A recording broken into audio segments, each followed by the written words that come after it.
Welcome to the expert physio YouTube channel. Tennis elbow അഥവാ lateral എപ്പിക്കോണ്ടൈലിറ്റിസ്.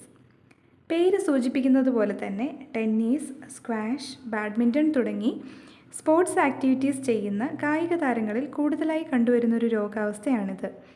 കൈമുട്ടിൻ്റെ പുറം ഭാഗത്ത് ശക്തിയായ വേദനയുണ്ടാക്കുന്ന ഈ രോഗാവസ്ഥ കായിക താരങ്ങളിൽ മാത്രമല്ല, കൈക്കും കൈക്കുഴയ്ക്കും ആയാസം അനുഭവപ്പെടുന്ന രീതിയിൽ തുടർച്ചയായി ഒരേ തരത്തിലുള്ള ജോലി ചെയ്യുന്നവരിലും സാധാരണയായി കണ്ടുവരാറുണ്ട്. ടെന്നീസ് എൽബോയെക്കുറിച്ച് കൂടുതൽ വിവരങ്ങൾ മനസ്സിലാക്കാം ഇന്നത്തെ വീഡിയോയിലൂടെ. ദീർഘദൂരം ബൈക്ക് ഓടിക്കുന്നവരിലും പെയിൻറ്റിംഗ് ജോലികൾ ചെയ്യുന്നവരിലും വീട്ടമ്മമാരിലും ജോലിയുടെ ഭാഗമായി കൂടുതൽ സ്ക്രൂ ഡ്രൈവറുകൾ ഉപയോഗിക്കേണ്ടി വരുന്നവരിലും ടെന്നീസ് എൽബോ എന്ന ഈ കൈമുട്ട് വേദന വ്യാപകമായി കാണാറുണ്ട്. എന്താണ് ഇതിൻ്റെ കാരണമെന്ന് നോക്കാം.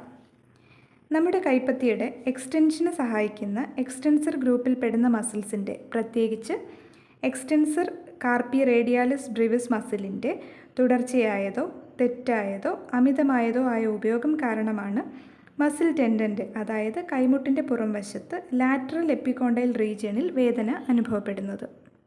നേരത്തെ സൂചിപ്പിച്ചതുപോലെ ടെന്നീസ് പോലുള്ള സ്പോർട്സ് ആക്ടിവിറ്റീസിലും ബൈക്ക് ഓടിക്കുന്നവരിലുമെല്ലാം കൈപ്പത്തിയുടെ എക്സ്റ്റൻഷൻ കൂടുതലായി സംഭവിക്കുമ്പോഴാണ് കൈമുട്ട് വേദന ആരംഭിക്കുന്നത്. എക്സ്റ്റൻസർ പേശികളുടെ ഫ്ലെക്സിബിലിറ്റി കുറവ്, വീക്ക്നെസ്, ഹൈപ്പോടോക്സിക് ടെൻഡൻ ഡീജനറേഷൻ, വീഴ്ചയിലോ മറ്റോ ടെൻഡനുണ്ടാകുന്ന പരിക്ക് എന്നിവയും വേദനയ്ക്ക് കാരണമാകാം. കൈമുട്ട് വേദനയുണ്ടെങ്കിലും അത് കാര്യമാക്കാതെ വീണ്ടും തുടർച്ചയായി ഇത്തരം ജോലികൾ ചെയ്യുന്നതിലൂടെ ടെൻഡന് ടിയർ സംഭവിക്കുവാനും സാധ്യതയുണ്ട്.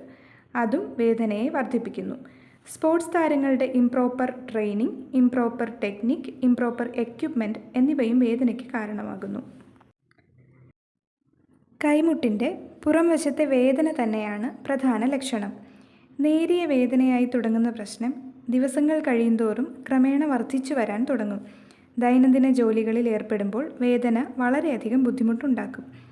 കൈമുട്ടിൻ്റെ താഴേക്ക് കൈത്തണ്ട വരെയോ കൈമുട്ടിന് മുകളിലേക്കോ വേദന വ്യാപിക്കാം. കൈമുട്ടിൽ തൊടുമ്പോഴും വേദനയുണ്ടാകും. തുണി മുറുക്കി പിഴിയാൻ ശ്രമിക്കുമ്പോഴോ ഒരു ബോട്ടിൽ വെള്ളം എടുക്കുമ്പോഴോ പുസ്തകമോ പേനയോ പിടിക്കുമ്പോഴോ ഹാൻഡിൽ തിരിക്കുമ്പോഴോ എല്ലാം വേദന അനുഭവപ്പെടാം. കൈ നീട്ടുമ്പോഴും കൈപ്പത്തി ഉയർത്തുമ്പോഴുമെല്ലാം വേദന അനുഭവപ്പെടാം. കൈമുട്ടിന് തരിപ്പുമുണ്ടാകാം.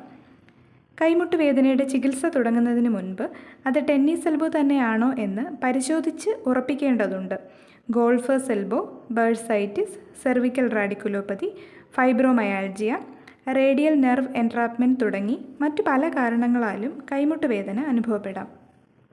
Coffee cup test, Cozen's test, Mill's test, Maudsley's test എന്നിങ്ങനെ ക്ലിനിക്കിൽ വെച്ച് തന്നെ ചെയ്തു നോക്കാവുന്ന ചെറിയ ചില പരിശോധനകളിലൂടെ ടെന്നീസ് എൽബോ തന്നെയാണെന്ന് ഒരു അംഗീകൃത യോഗ്യതയുള്ള ഫിസിയോതെറാപ്പിസ്റ്റിന് വളരെ എളുപ്പത്തിൽ രോഗനിർണയം നടത്താൻ സാധിക്കും.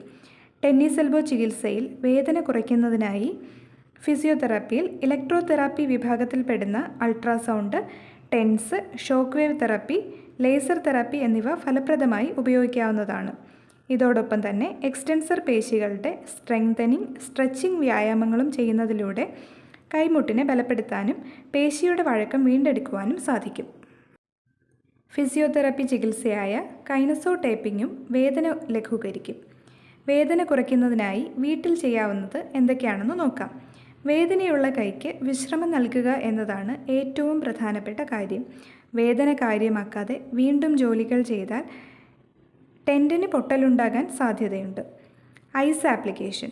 വേദനയ്ക്കനുസരിച്ച് 3-4 തവണ ഐസ് അപ്ലൈ ചെയ്യാം. ഐസ് ഒരു തുണിയിലോ മറ്റോ പൊതിഞ്ഞ് 10 മിനിറ്റോളം വേദനയുള്ള ഭാഗത്ത് വയ്ക്കുക. ഇത് വേദനയും നീർക്കെട്ടും ലഘൂകരിക്കും.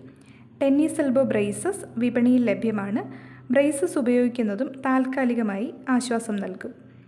സ്പോർട്സ് ആക്ടിവിറ്റീസിനും ജോലിക്കും മുൻപ് വാമപ്പ് എക്സസൈസ് ചെയ്യുന്നത് ടെന്നീസ് എൽബോ വരാതെ തടയാൻ സഹായിക്കും. ടെന്നീസ് എൽബോയെക്കുറിച്ചുള്ള ഈ വീഡിയോ നിങ്ങൾക്ക് ഉപകാരപ്പെട്ടു എന്ന് വിശ്വസിക്കുന്നു.